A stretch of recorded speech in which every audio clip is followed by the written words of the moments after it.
Senior Congress నాయకులు అద్దంకి దయాకర్ కు MLC ఇవ్వకపోవడం చాలా బాధాకరమని మాల మహానాడు నాయకులు ప్రసాద్ ఆగ్రహం వ్యక్తం చేశారు. కాంగ్రెస్ పార్టీ ఎప్పుడూ కూడా విమర్శించలేదు.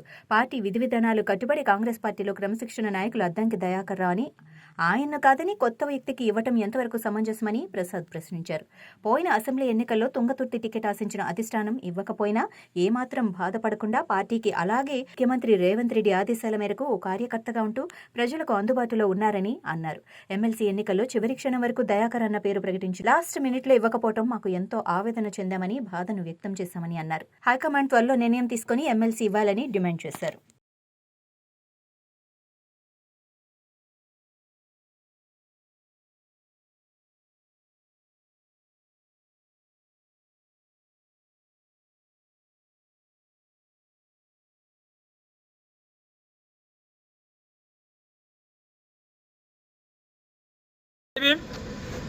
మరి ఈరోజు కాంగ్రెస్ పార్టీ అధిష్టానం తీసుకున్న నిర్ణయం మా దళిత బహుజనుల పట్ల చాలా బాధాకరమైన విషయం.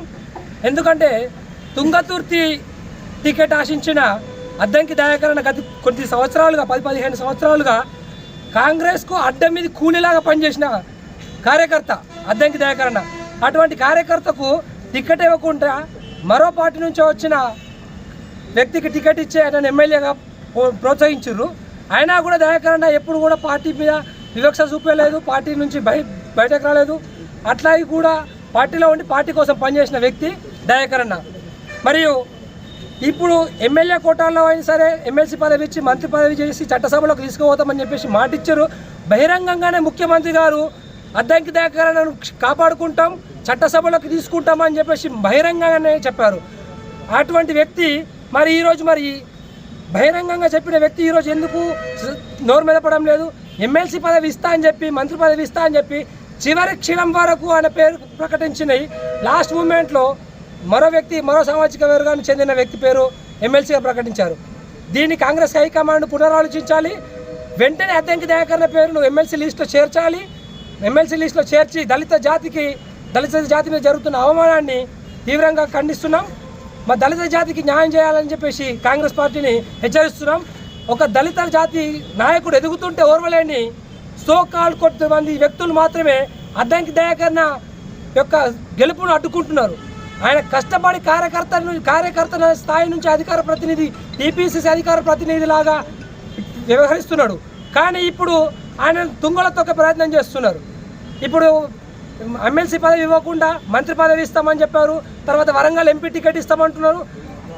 రోజు రేపు వస్తే రేపు అన్న విధంగా పీసీసీ హైకమాండ్ వ్యవహరిస్తుంది. కావున దీన్ని తీవ్రంగా ఖండిస్తున్నాం. ఈ దళిత జాతి పట్ల చూపిస్తున్న వివక్షతను హెచ్చరిస్తున్నాం. ఇంకోసారి ఇటువంటి రిపీట్ చేస్తే మాత్రం ఒప్పుకునే లేదు. రాష్ట్రం అంతటా మనం జాతీయ మాల మహానాడు తరపున నిరసన సభ ఏర్పడుతుంది. కావున హైకమాండ్ దీన్ని పునరాలోచించి దయాకర్ ఎమ్మెల్సీ పదవి ఇచ్చి ఆయన మంత్రి పదవిలోకి చేర్చుకోవాలని మా యొక్క విన్నపం. దయాకర్ గారు దయాకర్తో మాట్లాడి మా రాష్ట్ర నాయకత్వం యొక్క ఆదేశానుసారం మేము నిరసనను విరమించడం జరిగింది. లేనిచో దయాకర్ ఎమ్మెల్సీ పదవినిస్తూ ఈ నిరసన కార్యక్రమాలు ఖచ్చితంగా చేపడుతూనే ఉంటాం. ఇప్పుడు ఆయన కాంగ్రెస్ పార్టీ పరంగా చెప్పింది, మేము కుల సంఘ పరంగా పోతున్నాం.